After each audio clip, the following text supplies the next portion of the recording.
திரையுலகத்தில் இன்னைக்கு இருக்கக்கூடிய போக்கு பற்றி நான் எதுவும் பேச வேண்டாம்னு தான் பேசலை.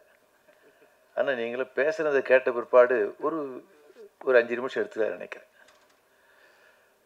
நான் 2010 கட்சியினுடைய மாநில செயலாளராக பொறுப்பேற்றேன். அடுத்து 2 மாதங்களுக்குள்ள மறைந்த இயக்குனர் பாலச்சந்தரை அவருடைய ஃப்ளாட்டில் சந்தித்து நான் பேசினேன். அவர் சந்திக்கிறதுக்கு முன்னாடி இந்த சினிமா ஸ்டார்ன்ற ஒரு மேகசைனில் சில விஷயங்களை படிச்சுட்டு போனேன். நான் அவர்கிட்ட கேட்டேன், நீங்கள் உங்கள் பேட்டியில் சொல்லும் பொழுது நான் அன்னைக்கு கொடிகட்டி பறந்த எம்ஜிஆர் அந்த ஃபார்முலா அதுக்குள்ளே நான் போகலை, அதே மாதிரி சிவாஜி அவருடைய அதுக்குள்ளே போகலை, அப்புறம் எப்படி வெற்றி பெற்றீங்க அப்படின்னு சொல்லி கேட்டேன். அவர் சொன்னார், நாங்கள் ஆரம்பத்தில் இந்த உலகத்துக்கு வந்தப்போ இப்போ மாதிரி உங்களுக்கு ஹாலிவுட் ஃபில்மு ஒரு 10 படத்தை நெட்டில் நம்ம எடுத்து போட்டு பார்த்துட்டா ஒரு ஸ்கிரிப்ட் எழுதிடலாம், எங்களுக்கு அப்படி வாய்ப்பு இல்லை. ஆனால் ஒன்று மட்டும் முடிவு பண்ணேன், இந்த பக்கம் எம்ஜிஆரை வச்சும் பண்ண வேண்டாம், சிவாஜி வச்சும் பண்ண வேண்டாம், இது 2 பேர் இல்லாமல் வேறொரு பாதையை நான் தேர்ந்தெடுத்தேன் அப்படின்னாரு. அப்புறம் சொன்னார், ஆனால் என்னை எம்ஜிஆர் ரொம்ப வற்புறுத்தினார், சிவாஜி வற்புறுத்த என்ன சொல்லுவேன்னா, உங்களெல்லாம் வச்சு படம் எடுக்கிறதுக்கு திரைக்கதைக்கு எனக்கு திறமை இல்லைன்னு சொல்லுவேன். கட்டாயப்படுத்திருந்தாரு தெய்வித்தா என்ற படத்துக்கு திரைக்கதை வசனம் மட்டும் நான் எழுதினேன் அப்படின்னு சொல்லி பாலச்சந்தர் சொன்னார். அதுபோல் பாலு மகேந்திரன் எங்களுக்கு நீண்ட தொடர்பு உண்டு. அவருடைய கடைசி படம் தலைமுறைகள்னு சொல்லி எடுத்த படம் அவரோட. அதே போலவே இவர் ராஜமுருகன், அடுத்து இன்று நேற்று நாளைன்னு எடுத்த ரவிக்குமார், இப்படி பல பேரை, பாரதி ராஜா, பல பேரோட தொடர்பு உண்டு. கடைசியாக ஒரு கட்டத்தில்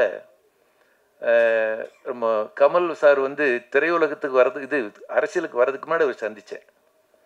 இப்போ நீங்கள் படம் தலைஞாறு அந்த பகுதியில் எடுத்தீங்கல்ல, அந்த கீழத்தஞ்சையினுடைய மண்ணை புரட்டி போட்ட ஒரு மகத்தான தலைவர் இருந்தார். அவர் பேர் பி சீனிவாசராவ்.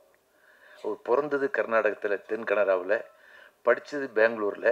ஆனால் காந்திஜியுடைய அழைப்பை ஏற்று காந்திஜி என்ன சொன்னார்னா, மாணவர்களே கல்லூரிகளை விட்டு வெளியேறுங்கள், சுதந்திர பாடத்து கலந்து கொள்ளுங்கள் என்று அவருடைய அழைப்பேற்று பெங்களூர்லேருந்து சென்னைக்கு 1936 கம்யூனிஸ்ட் இயக்கத்தில் சேர்ந்து அந்த முடிவின் அடிப்படையில் 40களில் கீழத்தஞ்சைக்கு போகும்போது அவருக்கு தமிழ் திக்கி பேச தெரியும், எழுத தெரியாது, படிக்க தெரியாது. ஆனால் வாழ்ந்தது அந்த மண்ணில் 19 ஆண்டுகள். இன்னைக்கு அந்த கீழத்தஞ்சை நாகை திருவாரூர் மாவட்டத்தில் பலமான கம்யூனிஸ்ட் இயக்கம் இருப்பதற்கு வித்திட்டவர் பி சீனிவாசராவ் என்று சொல்லக்கூடிய கர்நாடகத்தில் பிறந்தவர். அவருடைய வாழ்க்கை வரலாற்று அனுபவத்தையும் இன்னும் சில பிரசுரங்களையும் கமலை சந்தித்து நான் அவர்கிட்ட கொடுத்தேன். உங்கள் உருவத்துக்கு சீனிவாசராவ் நடிக்கலாம், அந்த புக்கெல்லாம் வாங்கிக்கிட்டாரு, நான் பார்க்குறேன்னு சொன்னார். இப்படி உங்களுக்கு திரையுலகத்தை ஏராளமாக சொல்ல வேண்டிய அவசியம் இருக்கிறது. அது அநேகமாக நான் இவ்வளோ கிரிட்டிக்கலாக நீங்கள் இன்றைய நிலைமை பற்றி போயிச்சு நான் எதிர்பார்க்கலை. நீங்கள் அவர் சந்தோஷம், மற்றவங்கெல்லாம் ரொம்ப. அடுத்தது அந்த பாடல் பின்னணி சொன்னார் பாருங்க, மலேசியாவில். ஏன்னா நீங்கள் அவர்கிட்ட நண்பர்கிட்ட சொல்லிகிட்டு இருந்தேன், ஆடு ஜீவிதம்னு ஒரு நாவல் படமாக வந்துடுச்சு. அது அநேகமாக ஏராளமான மொழிகளில் மொழியாக்கம் செய்யப்பட்ட ஒரு சிறந்த நாவல் படமாக வந்திருக்கு. அப்புறம் இந்த மஞ்சுமல் பாய்ஸை பற்றி சொன்னீங்க. ஆகவே இன்றைக்கு திரையுலகத்தில் ஒரு முக்கியமாக உங்க கதையை கருவாக வைத்து அதற்கு பிறகு நீங்கள் நடிகர்கள் மற்றதெல்லாம் செலக்ட் பண்ணுறது பதிலாக இவருக்காக இந்த கதை அந்த நிலைமை மாறி உங்களுக்கு உண்மையிலேயே மக்களுடைய வாழ்க்கையை, உழைக்கும் மக்கள் வாழ்க்கையை, பல்வேறு அம்சங்களை திரைப்படமாக கொண்டு வருவதற்கு முயற்சி எடுத்த உங்களை மீண்டும் பாராட்டி உங்கள் முயற்சி வெற்றி பெறுக்க வாழ்த்துகிறேன். நன்றி, வணக்கம். சட்டமன்றத்தில் முதல்வர் அவர்கள் 500 கோடி ரூபாய்க்கு ஒரு ஃபிலிம் சிட்டி பூந்தமல்லி கிட்ட கட்ட போகிறதா அறிவிச்சிருக்காங்க. ஒரு நல்ல திட்டம், வரவேற்புக்கான திட்டம். ஆனால் அதை விட மிக முக்கியமான ஒரு விஷயமா நான் கருதுறது என்னென்னா, நான் மட்டும் இல்லை, என்னை போன்ற வளரும் கலைஞர்கள், இயக்குநர்கள், நடிகர்கள், தயாரிப்பாளர்களுக்கு ஒரு சின்ன விஷயம் சொல்லிக்கிறேன். ஒரு பள்ளியில் 2 பெண் குழந்தைகள் படிக்கிறாங்க. ஒரு குழந்தையோட அப்பா 50,000 ரூபா சம்பளம் வாங்குறவர், இன்னொரு குழந்தையோட அப்பா 20,000 ரூபா சம்பளம் வாங்குறவர். அப்போது ஒரு பெரிய உச்ச நடிகர் படம் வெளியாகுது. தேட்டர் டிக்கெட் 160 ரூபா, பாப்கார்ன் 100 ரூபா. அப்போ அந்த ஒரு 50,000 வாங்குறக்கூடிய அந்த அப்பா வந்து மகளை கூட்டு போய் காட்டிடுறாங்க. அடுத்த நாள் அந்த குழந்தை வந்து நான் என்ன படம் பார்த்தேன் அதுன்னு சொல்லும்போது இந்த குழந்தைக்கு ஒரு ஏக்கம் வருது. ஏன் நம்ம அப்பாவால் படத்துக்கு கூட்டு போக முடியல? அப்போ அவன் சொல்லுது, அப்பா என்ன படத்துக்கு கூட்டு போங்க. ஸோ 20,000 ரூபா வாங்குறவருக்கு இன்றைக்கு ஒரு தமிழ் சினிமா பார்க்குறதுங்கிறது ஒரு ஆடம்பரமாகி விட்டது. இது ஒரு நவீன திருட்டு. ஒரு எளிய மக்களின் கலை. சினிமாங்கிறது வந்து காலையில் வேலை செஞ்சுட்டு சாயங்காலம் படம் பார்த்துட்டு இருந்த ஒரு சமூகம் இன்றைக்கி வியாபார நோக்கத்தில், மிக முக்கியமாக இதை நான் குற்றம் சாட்டுறது வந்து நடிகர்களோட சம்பளம் தான். ஏன்னா இவங்க சம்பளத்தை ஏற்றும் போது ப்ரொடியூசர் வேறு வழி இல்லாமல் அவங்க அதோட விலையை அதிகப்படுத்துகிறாங்க. டிஸ்ட்ரிபியூட்டர் தலையில் வைக்கிறாங்க, டிஸ்ட்ரிபியூட்டரு தேட்டர் தலையில் வைக்கிறாங்க, தேட்டர்ஸ் கடைசியாக கஸ்டமர்னு சொல்லக்கூடிய கிளைண்ட் வந்து ஆடியன்ஸ் தலையில் வைக்கிறாங்க. இன்றைக்கு 100 கோடி சம்பளம் வாங்குகிற அனைத்து நடிகர்களுமே தமிழ் ரசிகர்களை சட்டப்பூர்வமாக திட்டமிட்டு திருடுகிறார்கள். இது தமிழ் ரசிகர்களுக்கு தெரிய மாட்டுது. இதெல்லாம் வந்து இந்த மாதிரி மேடைகளில் சொல்லும் போது தான் போய் சேரும். இதை நீங்கள் எழுதணும் என்னன்ட்டு. உங்களை மாதிரி பத்திரிகையாளர்கள் இதை எழுதும்போது இன்னும் போய் சேரும். இப்போ அந்த 20,000 ரூபா சம்பளம் வாங்குறவர் சரி பிள்ளையை கூப்பிட்டு போகலான்னா தனியாக அனுப்ப முடியாது. 260 ரூபா ஒரு, ஏன்னா பாப்கார்ன் எல்லாம் படம் பார்க்க முடியாதுல்ல. ஸோ 260 ரூபா ஒரு டிக்கெட்டு. இவர் பாப்கார்ன் சாப்பிட வேணான்னு சொல்லிட்டு இவர் ஒரு 100 ரூபாய்க்கு பண்ணுறாரு. இப்போ ஒரே குழந்தைய கூட்டு போக முடியாது. அண்ணனும் ஆசைப்பட்றான், நானும் படம் பார்க்கணும், நானும் அந்த நடிகர் டிவியில் போட்டு கூப்பிட்றாங்க. ஸோ 560 ரூபா, இவருக்கு ஒரு 100 ரூபா டிக்கெட் 660 ரூபா ஆயிடுச்சு. 3 பேர் போன உடனே அந்த குடும்ப தலைவியும் ஆசைப்பட்றாங்க, நம்ம குடும்பத்தோடு வெளியே போய் ரொம்ப நாள் ஆச்சு, படம் பார்த்தே 4-5 வருஷம் ஆச்சு, நானும் வர்றேன் அப்படின்னு உடனே 1000 ரூபா வருது.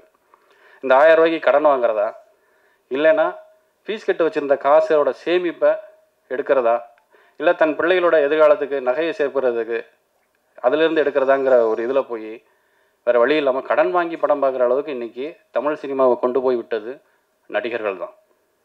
இதுக்கு வந்து உண்மையை சொல்லப்போனால் இன்றைக்கு தயாரிப்பாளர்கள் இல்லை. கடந்த 10 வருடங்கள் இருந்த பிரம்மாண்ட தயாரிப்பாளர்கள் இன்று இல்லை. ஆனால் காணாமல் போனதுக்கு காரணம் வந்து பேராசை தான். ஏன்னா இன்றைக்கு 1 கிலோ நல்ல அரிசி, ஒரு பொன்னி அரிசி வந்து விலை வந்து 77 ரூபா. ஆனால் ஒரு திரைப்படத்தை டிக்கெட் கட்டணம் 120 ரூபாய்க்கு மேலே இருக்குது. ஆனால் ஒரு விவசாயி 1 கிலோ அரிசியை உருவாக்குறதுக்கு எவ்வளோ பாடுபட வேண்டியதாக இருக்குது. சினிமா கஷ்டப்பட்டு தான் எடுக்கிறாங்க, அதெல்லாம் இல்லைலாம் சொல்ல, அது எளிதாகவும் எடுக்கலாம், எடுக்காமல் இருந்தாலும் ஒன்றும் இல்லை, மக்கள் வாழ்ந்துருவாங்க. அரிசியை விட சினிமா முக்கியம் கிடையாது. நான் சினிமாவில் இருந்தாலும் சொல்கிறேன். ஸோ இந்த திருட்டை வந்து மக்களுக்கு புரியணும். ஏன்னா இந்த திருட்டில் இருந்து தான் அடுத்து அரசியலை நோக்கி போகிறாங்க. அரசியலுக்கு யாருனாலும் வரலாம், இவங்க தான் வரணும்லாம் இல்லை. ஆனால் இன்றைக்கு இங்கே 100 கோடியை சம்பாதிச்சுட்டு சக கலைஞனையோ சில நடிகர்களையோ அவங்களுக்கு எந்தவித சமூக சீர்திருத்தத்தை பண்ணாதவங்க ஒரு கட்சியை ஆரம்பிக்கிறாங்கன்னா நிச்சயமாக அது அடுத்த கட்டமாக 1000 கோடிக்கான ஒரு திட்டமாக தான் இருக்குமே தவிர தமிழக மக்களின் மேலே நலனுக்கு இருக்காது. அது எனக்கு உறுதியாக தெரியும். அப்படி இருக்குன்னா முதல்ல இங்கே சீர்திருத்தம் பண்ணுங்க.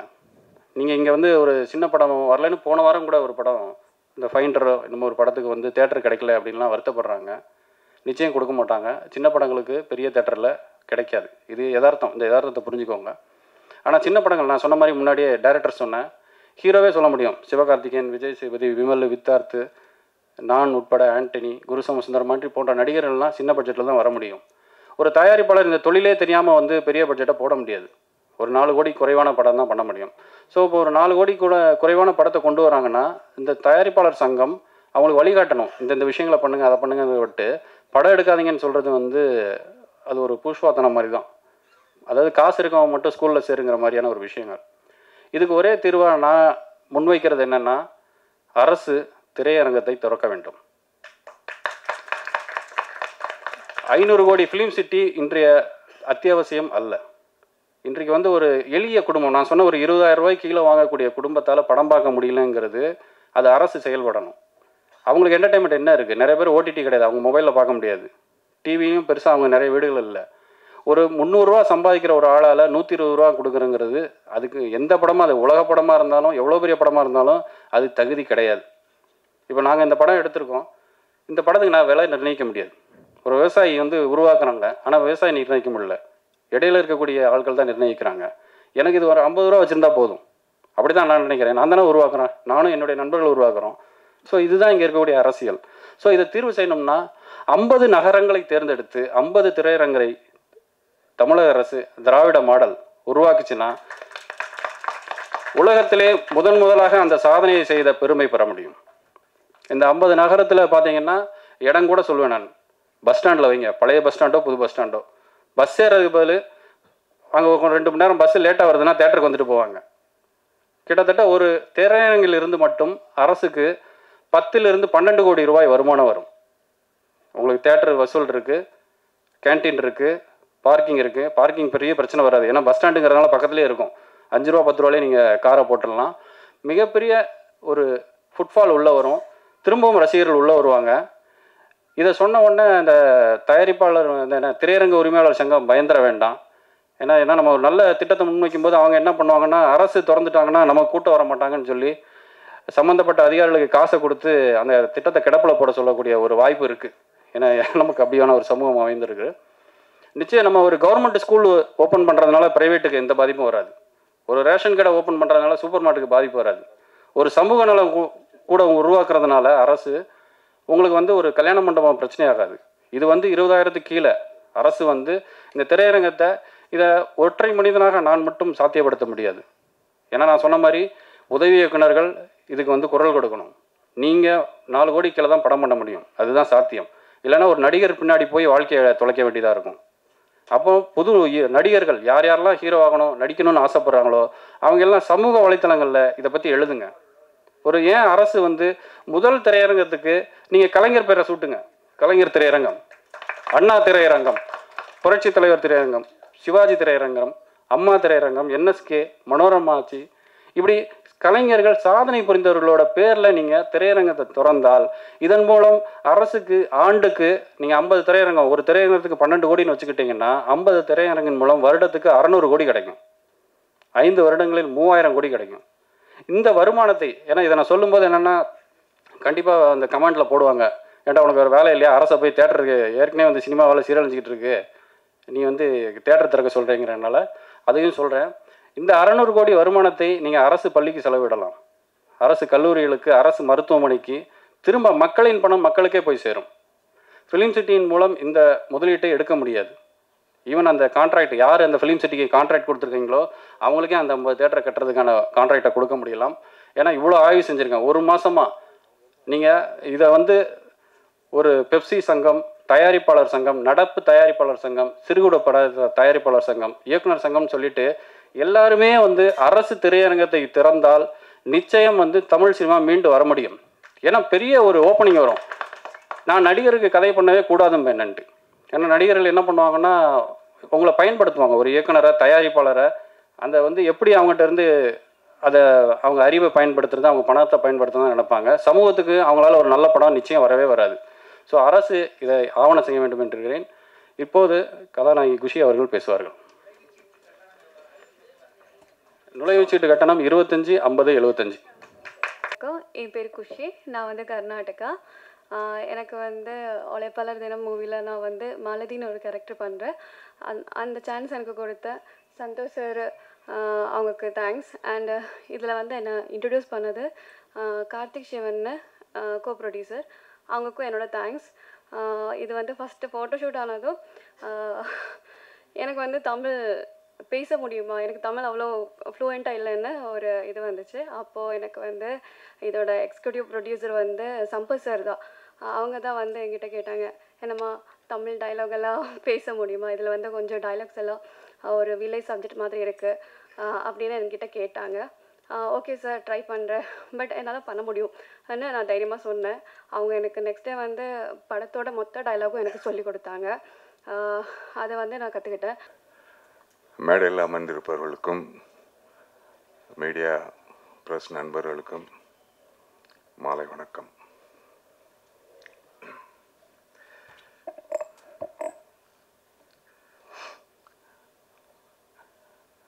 இது ஒரு பார்ட்டி ஆஃபீஸில் உட்காந்த மாதிரியே இருக்கு. இப்போ இங்கே உட்கார வச்சு நம்மளே கம்யூனிஸ்ட்காரங்க ஆக்கிடுவாங்க டெஃபரெண்ட்டாக. ரொம்ப சந்தோஷமாக இருக்குது. பொதுவாக இந்த மாதிரி ப்ரெஸ்ஸு ஆடியோ ரிலீஸ்லாம் வந்து சினிமா பிரபலங்களை கூப்பிட்டு பந்தாவாக பயங்கரமாக வந்து சிறப்பாக வந்து பெருசாக பண்ணுவாங்க. ஆனால் இது வந்து ஒரு அதில் மாறுபட்டு உழைப்பாளர்களுக்காகவே உழைக்கின்ற ஒரு இயக்கத்தில் தலைவரை கூப்பிட்டு வந்து இந்த மேடையில் வந்து அலங்காரம் பண்ணி வச்சுருக்கு. ரொம்ப சந்தோஷமாக இருக்குது. அவர் மூலியமாக வந்து இந்த ஆடியோ ஃபங்க்ஷன் ரொம்ப பெருமையாகவும் இருக்குது. இது புதுசாக தான் இருக்குது. அப்புறம் வந்து என்னுடைய நண்பர் இந்த யூனிட்டை பற்றி எனக்கு ஒன்றுமே தெரியாது. திடீர்னு என்னுடைய நண்பர் சிங்கப்பூர் துரைராஜ் வந்து இந்த ஃபங்க்ஷனில் கலந்துக்கிறேன் அப்படின்னு சொன்னார். யாரை பற்றியுமே எனக்கு ஒன்றுமே தெரியாதப்பா அப்படின்னேன். அதுக்கப்புறம் என்ன இது உழைப்பாளர் தினம்னு சொல்லிட்டு பேர் வச்சுருக்கீங்க அப்படின்னு. இப்போ இருக்க சினிமாவில் ஃபுல்லாக கம்ப்ளீட்டாக வந்து காதலுக்குன்னு ஏதோ ஒரு பேர் வைக்கிறான், ஃபைட்டுக்கு ஒரு பேர் வைக்கிறான், அங்கே இல்லைங்கிற அதுங்கிற ஏதோ ஒன்று பேர் வச்சுட்டு வந்து கதைக்கும் டைட்டுக்கும் சம்மந்தம்லாம் படத்தை எடுத்து ஓட்டிடுறானுங்க. நீ என்ன கட்டுரையில் எழுதுகிற தலைப்பு மாதிரி உழைப்பாளர் தினம்னு சொல்லி பேர் வச்சுக்கிட்டு படம் பண்ணுறீங்க அப்படின்னு சொல்லி கேட்டேன். அதோட லைன் வந்து என்கிட்ட சொன்னோன்னா ரொம்ப மனசு ரொம்ப பாதிச்சிருச்சு. இந்த ஆடு ஜீவிதம் மாதிரி வந்து இங்கேருந்து வந்து நம்ம குடும்பத்துக்காகவும் அக்கா தங்கச்சி படிப்புக்காகவும் காதல் ஒரு பொண்ணை காதலிச்சு அந்த காதல் வந்து நிறைவேறதுக்காக வந்து கஷ்டப்பட்டு அந்த பணம் சம்பாரித்து அந்த பிள்ளைய வந்து கைப்பிடிக்கணுங்கிறதுக்காகவும் நமக்காக ஒரு கனவு வீடு கட்டுறதுக்காகவும் அப்படின்னு சொல்லி ஜென்ரலாக நம்ம போகும்போது வந்து இப்போ அரேபியா, சவுதி அரேபியா, பாலைவனம் அது மாதிரி அது நம்மளுக்கு போனோன்னா அங்கே வந்து வேறு வேலைக்கு கூப்பிட்டு போய் அங்கே வந்து ஆடு மேய்க்கவோ ஒட்டகத்தை மேய்க்கவோ இல்லைன்னா கக்கு செலவோ விட்டுருவானுங்க. ஸோ அப்படி அவங்க கஷ்டப்பட்டு வந்து இங்கே வந்து நம்மளுக்கு வந்து அவங்க கஷ்டப்பட்டு இங்கே வந்து நம்மளை சந்தோஷப்படுத்துறதுக்காக இருக்காங்க அப்படின்னு சொல்லிட்டு அந்த ஒரு லைன் வந்து ரொம்ப பிடிச்சது மாதிரி இருந்துச்சு. சேரன் ஒரு படம் பண்ணியிருந்தாங்க, அது போகாமல் அது வெற்றி பெற்றுச்சு. அது அங்கே போகாமையே வந்து அங்கே வேலை பார்த்த மாதிரி. அதே போல் வந்து ட்ரையாக வந்து நம்ம எது சொன்னாலும் வந்து வெளிநாட்டுக்கு வேலைக்கு போகிறோம்லாம் வந்து பாலைவனத்தை தான் நம்ம வந்து அங்கே தான் சவுதி அரேபியா தான் போகிறோம். ஆனால் கலர்ஃபுல்லாக சிங்கப்பூர், அருமையான சிங்கப்பூரில் போய் கஷ்டப்பட்டு வேலை பார்க்குறாங்க. அப்படிங்கும்போது இப்போ பாதி படம் வந்து சிங்கப்பூர்லேயே எடுத்துருக்காங்க. வந்து அதை பார்க்குறதுக்கே போவாங்க ஜனங்க. சிங்கப்பூர் அவரை அழகாக எடுத்துருக்காங்களாம். ஸோ அந்த வழியை வந்து தமிழை ஃபேமிலிக்காக வந்து கஷ்டப்பட்டு அவங்க சுமைதாங்கியாக இருந்து வந்து அவங்க வந்து உழைக்கிற உழைப்புக்கு அவங்க சம்பாரித்து கொடுக்குறது அந்த வழியை வந்து அவங்க வந்து பிரமாதமாக பண்ணியிருக்காங்க சொன்னாங்க. அதனால் வந்து அந்த டைட்டில் வந்து ரொம்ப பிரமாதமாக இருக்கும் அப்படின்னு சொன்னார். அப்படி அது ரொம்ப சந்தோஷமாக போச்சு. சரி, உழைப்பாளர் தினம் அந்த டைட்டில் வந்து அதுக்கு தகுந்த மாதிரி தான். அதே போல் வந்து ஐயா வந்து அந்த ஃபுல்லாக வந்து அந்த ஓப்பனிங் வந்து எல்லாத்தையும் வந்து பேசிட்டார். அது வந்து அந்த உழைப்பாளர் தினத்தை பற்றி மேடையை பற்றி வந்து அவ்வளோ பேசும்போது வந்து நம்மளுக்கே புல்லரிக்குது. அதே போல் டைரக்டர் வந்து ரொம்ப அனுபவித்து ஒவ்வொன்றா வந்து ஒவ்வொருத்தருடைய இன்ட்ரொடக்ஷன் பண்ணும்போது வந்து அவர் வழியை பூராத்தையும் சொல்லிக்கிட்டே இருக்கார். உங்கள் வழி தெரியுது, ஆனால் நம்ம ஊரில் வந்து அது ஒர்க் அவுட் ஆகுது தலைவா.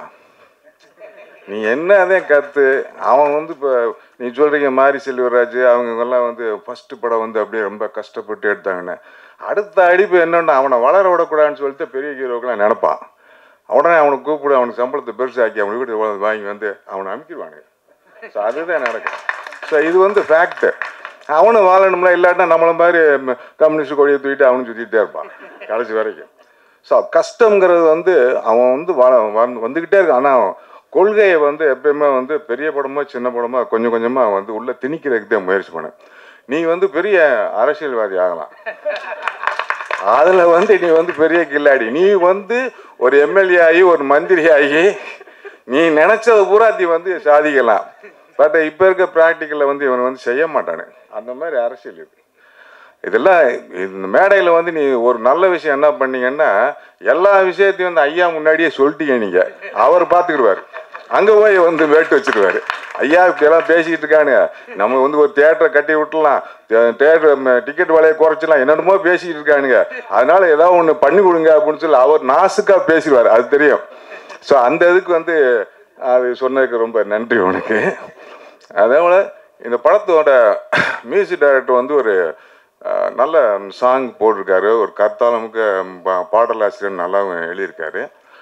அந்த ஹீரோயின் வந்து அவங்க வந்து அந்த பாண்டிங் வந்து இந்த லவ் பாண்டிங்கை எப்படி வந்து அழகான ஒரு காதல் காட்சி, அந்த குடும்ப ஃபேமிலி எப்படி வந்து அனுபவிச்சு போனவங்க வந்து கஷ்டப்படுறதுக்காக புருஷன் போகிறான், அதையும் வந்து ரொம்ப தெளிவாக வந்து அங்கேயும் இங்கேயும் காட்டியிருக்க விதங்கள் ரொம்ப பிரமாதமாக இருந்துச்சு.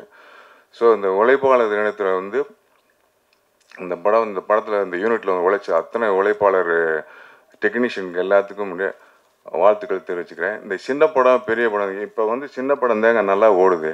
பெரிய படம் வந்து 200 கோடி 300 கோடி எடுத்தால் கூட வந்து அது வந்ததுக்கும் போனதுக்கு தான் ப்ரொடியூசரதே வேதனை போகிறானே தவிர நடிகர்கள் வந்து வாழ்ந்துக்கிட்டு இருக்காங்க, அவ்வளோதான். ஸோ அதனால் நீங்கள் கவலைப்படாதீங்க. சின்ன படங்கள் இப்போ வந்து லேட்டஸ்ட்டாக சின்ன படங்கள் பூரா வந்து 5 ரூபாய்க்கு எடுத்த படம் 50 கோடி ரூபாய்க்கு ஓடுது. 10 ரூபாய்க்கு எடுத்த படம் வந்து 100 கோடி ரூபாய்க்கு ஓடுது. வெளிமாநிலத்தில் இருக்க படம் கூட நல்லா ரசிக்கிறாங்க சின்ன படத்தை கூட. அதனால் நீங்கள் தைரியமாக இந்த உழைப்பாளர் தின படம் வந்து மிகப்பெரிய வெற்றி அடையும் என்று கூறிக்கொண்டு வாழ்த்துக்கிறேன். மகிழ்ச்சி, ரொம்ப சந்தோஷம். பத்திரிகை நண்பருக்கும் மேடையில் அமைந்திருக்கும் ஐயா, ரொம்பலாம் பேச தெரியாது, மனசில் தோணுதை சொல்கிறேன். இந்த மேடையில் வந்திருக்கதை ரொம்ப பெருமையாக நினைக்கிறேன். நீங்கள் இந்த மேடைக்கு வருவீங்கன்னு எனக்கு நேற்று தான் தெரியும். அதில் இந்த மேடையில் வர மிக மகிழ்ச்சியாக ஒரு மிக சிறந்த பெரிய தலைவர், ரொம்ப பெருமையாக நான் ஃபீல் பண்ணுறேன். என்னுடைய இயக்குனர் ராஜகுமார் சாருக்கும் ரொம்ப நன்றி இந்த மேடைக்கு வந்ததுக்கு. இந்த மேடைக்கு வந்ததுக்கு சிங்கப்பூர் துறைராஜ் ஒரு காரணமாக இருந்தாலும் அதை நான் அவருக்கு ஒரு மிக்க நன்றியை சொல்லிக்கிறேன். இந்த மேடை மிக சிறப்பான ஒரு மேடையாக, ரொம்ப மகிழ்ச்சியான ஒரு மேடையாக, ரொம்ப புத்துணர்ச்சியான மேடையாக, அறிவு சார்ந்த மேடையாக நான் அதை பார்க்குறேன். சந்தோஷ் சார் டைரக்டர் சொன்ன எந்த ஒரு பாயிண்ட்லேயுமே நான் இல்லை. அது நான் ஃபஸ்ட் சொல்லிக்கிறேன். நான் ஒரு தயாரிப்பாளனாக 5 படம் பண்ணியிருக்கேன். ஒரு எக்ஸிக்யூட்டிவ் ப்ரொடியூசர் கம் தயாரிப்பாளராக ஒரு 5 படம் பண்ணியிருக்கேன். என்னுடைய கடைசி படம் வந்து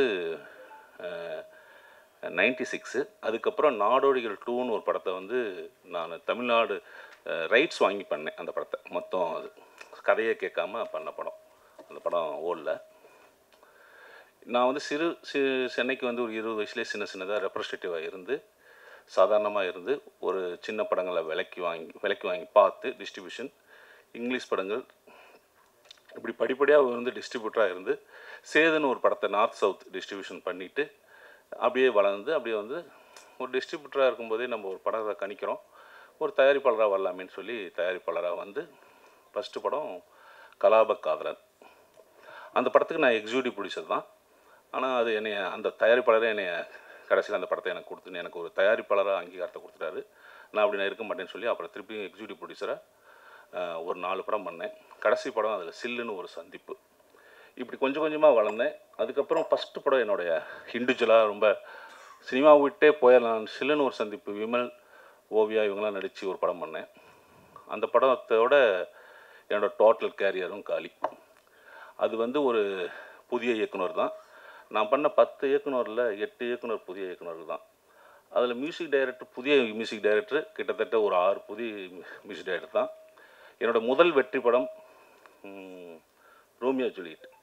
அது வந்து ஒரு புதிய டைரக்டர் தான். அதில் வந்து மற்றவங்களாம் ஒரு சிலர்லாம் வந்து புதியவர்கள் தான். என்னுடைய எல்லா படங்களையுமே மேக்ஸிமம் புதியவர்கள் தான். அதுக்கப்புறம் அதுக்கப்புறம் ஒரு நோன் டைரக்டர் சுராஜ் சாரை வச்சு பண்ணேன், கத்தி சண்டைன்னு ஒரு படம். அது வியாபார ரீதியாக பெரிய நஷ்டத்தை ஏற்படுத்திச்சு. அதுக்கப்புறம் வந்து தெரிஞ்ச ஒரு படம் பண்ண டைரக்டரை வச்சு படம் பண்ணேன். அதுவும் எனக்கு வியாபாரத்தில் ஆசாச்சு. அதுக்கப்புறம் ஒரு புதிய இயக்குனர் வச்சு தான் பண்ணேன் 96. இன்றைக்கி இந்த மேடையில் நான் வந்து உட்காந்து பேசுகிறதுக்கு என்னுடைய புதிய இயக்குனர் வச்சு 96ன்னு ஒரு படம் பண்ண தான். ஸோ இப்படி நான் புதிய இயக்குனரில் வச்சு ஏன் பண்ணேன் அப்படின்னு கேட்டால், எனக்கு வந்து நான் வந்து ஆரம்பத்தில் சினிமாவில் வந்து பல கம்பெனியில் பல மணி நேரம் காத்திருந்து ஒவ்வொரு பிஸ்னஸும் ஒவ்வொரு இதெல்லாம் பண்ணி நான் கொஞ்சம் அட்வர்டைஸிங்லாம் இருந்தேன். அதெல்லாம் பண்ணும்போது அதை பார்க்கும்போது நம்ம ஆஃபீஸில் யாரும் வந்து உட்காரக்கூடாது, நம்ம வந்து ஒரு புதிய இயக்குனரில் உருவாக்கணும், புதிய டெக்னீஷியனை உருவாக்கணுன்ட்டு நிறைய பேர்த்த உருவாக்கியிருக்கேன். ஒரு சிலர் மிக சிறந்த இடத்துல இருக்காங்க, ஒரு சிலர் மிக சிறந்த இடத்துக்கு வரல. இங்கே வந்து இதெல்லாம் எதுக்கு சொல்லிட்டு இருக்குன்னா, இந்த ஃபங்க்ஷனுக்கு நான் இதெல்லாம் அப்படி என்னோடய லைஃப் முடிஞ்சிடுச்சு. இந்த ஃபங்க்ஷனில் நான் வந்து நிறைய விஷயங்கள் வந்து ப்ராக்டிக்கலாக பார்க்குறேன். இந்த ஃபங்க்ஷனுக்கு நான் வர்றதுக்கு காரணம் வந்து உழைப்பாளர் தினம் அப்படின்னு ஒரு மிகச்சிறந்த ஒரு ராஜ்குமார் சொன்ன மாதிரி மிகச்சிறந்த டைட்டில் கிடையாது. இது ஒரு வியாபாரம். இது இங்கே இருக்கிறது வந்து இப்படி ஒவ்வொன்றையும் நம்ம கற்றுக்கிட்டு இந்த சில தவறுலாம் இருக்கும். நான் பேசும்போது தப்பாக நினச்சிங்க, ஏன்னா அவ்வளோ கண்டினியூவாக அவ்வளோ கிளாரிட்டியெல்லாம் பேச தெரியாது. நான் இருக்கிற உணர்வை சொல்லிடுறேன். இங்கே வந்து நம்ம வந்து உணர்வுகளையும் உண்மையான உணர்ச்சிகளையும் அப்படிலாம் அடக்கி வச்சுக்கிட்டு இங்கே வெற்றி பெறுவது மட்டும்தான் இலக்கு. சந்தோஷ் நிறைய விஷயங்கள், ரொம்ப ப்ராக்டிக்கலான விஷயங்கள் இந்த நந்தகோபாலுக்கும் நிறையா இருக்குது. பட் அதெல்லாம் வந்து ராஜ்குமார் சார் சொன்ன மாதிரி மிகச்சிறந்த தலைவர். உதாரணம் உட்காந்துருக்கார், அவர் நம்மளை அவர் மிகப்பெரிய மேடையில் ஏற்றி நம்ம ரசித்தோமா? இதை தப்பாக நினச்சக்கூடாது. ரசித்தோமா? நம்ம மக்கள் அப்படி நம்ம மக்களை அப்படி கட்டுப்படுத்தி அப்படி வந்து ஒரு விஷயத்தை இங்கே அரசியல் அடிமைகளாக்கி வச்சிருக்கு அப்படி தான் சொல்லணும். அதெல்லாம் பேசினா நிறைய உணர்வுகள் இருக்குது. அதெல்லாம் நம்ம அப்புறம் வந்து நாளைக்கு பத்திரிக்கை வரும் அப்படி ஒரு செய்தியாக வரும். ஆனால் அதெல்லாம் நீங்கள் பேச வரல. சந்தோஷ், ஒரு படம் நல்ல கதை, நல்ல ஸ்க்ரீன் பிளே, இது மட்டும் ஒரு படத்தை நல்ல படமாக ஆக்காது. அதுக்கு நிறைய விஷயங்கள் இருக்குது. அப்படின்னா ஒரு மணி நேரத்தில் ஒரு நிமிஷத்துலையும் இதை சொல்லிட முடியாது. காட்சி அமைப்பு இருக்குது. காட்சி அமைப்பு நம்ம மக்களுக்கு அந்த காட்சி அமைப்பை எந்த அளவுக்கு நம்ம எமோஷனலாக சொல்கிறோம், அந்த காட்சி அமைப்புக்குள்ளே இத்தனை பேர் உட்காந்துருக்காங்க. இந்த ஸ்க்ரீன் வந்து அவங்கள வந்து அதை வந்து என்ன பண்ணணும், கனெக்ட் பண்ணணும். ஸோ இந்த கனெக்ட் பண்ணுறதுக்கு என்ன இருக்குது, அந்த இயக்குனருக்குள்ளே உள்ளுக்குள்ளே இருக்கிற உணர்வு. ஸோ இங்கே அதை தான் நம்ம பார்த்து, நீங்கள் டூ லேட்னு ஒரு படம் பண்ணியிருக்கீங்கன்னு நினைக்கிறேன். நீங்கள் சிறந்த படமும் பண்ண முடியும், டெஃபினட்டாக பண்ண முடியும்.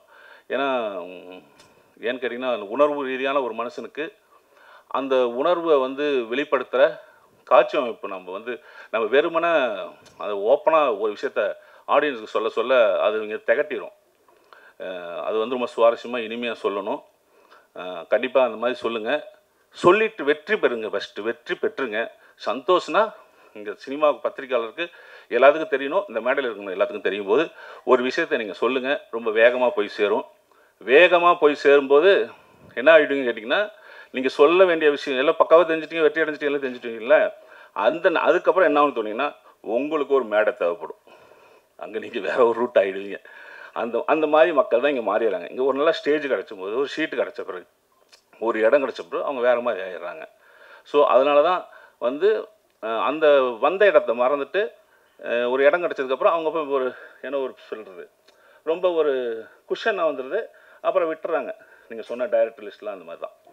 அப்புறம் பத்திரிகை நண்பர்களுக்கு ரொம்ப வேண்டிக் கொள்கிறேன். இங்கே நிறைய செய்தி சொல்லியிருக்காங்க. இந்த உழைப்பாளர் தினர் வந்து நீங்கள் எனக்கு என்ன பண்ணுவீங்க, கண்டிப்பாக பத்திரிகை நண்பர்களே நாளைக்கு ஒரு செய்தி போடுவீங்க, அவ்வளோதான். தயவுசெய்து என்னென்னா, இங்கே ரொம்ப கம்மியாக தான் வந்திருக்காங்க. ஒரு 30-40 பேர் தான் வந்திருக்காங்க. கிட்டத்தட்ட 350 பேர் இருக்காங்க. இந்த செய்தியை ஒரு 2 நாளைக்கு ஒரு தாட்டி உழைப்பாளர் தினத்தை பற்றி போட்டிங்கன்னா ஆனால் அது உங்களுக்கு வந்து உங்களோட கமர்ஷியல் எலிமெண்ட்டுக்காக அது இருக்காது. நீங்கள் தான் அதை உருவாக்கிக்கணும். நீங்கள் தான் அதுக்கு வந்து ஒரு கோர்வுப்படுத்தி இந்த படத்தை வந்து செய்தியை வந்து ஒரு 4-5 தாட்டி 6-7 தாட்டி போடுங்க. இந்த படம் வெற்றி பெறதுக்கு அது மிக என்ன சொல்கிறது, உறுதுணையாக இருக்கும். ரொம்ப நன்றி, மகிழ்ச்சி. ஆனால் தயாரிப்பாளர்களுக்கும் இங்கே நடிச்சிருக்கும் நடிகர்களுக்கும் மியூசிக் டைரக்டரு அந்த சிங்கப்பூர் லிரிக்ஸ் ரைட்டர்லாம் ரொம்ப பிரமாதமாக பேசினார். ரொம்ப மகிழ்ச்சி. இந்த மேடைக்கு என்னை அழைத்ததுக்கு வந்ததுக்கு நான் மிக்க நன்றி. ரொம்ப மகிழ்ச்சி.